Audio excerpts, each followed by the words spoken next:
Никогда не гонитесь за двумя вещами: за настоящими друзьями и настоящей любовью. Вы не сможете заставить человека полюбить вас или бегать за вами так же, как вы бегаете за ним. Вы не можете внушить кому-то такие чувства к себе.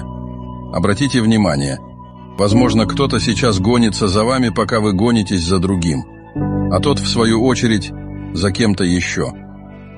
Не делайте приоритетом людей, для которых вы всего лишь вариант.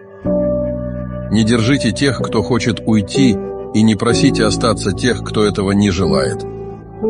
Просто откройте для них дверь. Напишите «да», если согласны со мной. Подписывайтесь на наш телеграм-канал, чтобы получать еще больше полезного и качественного контента.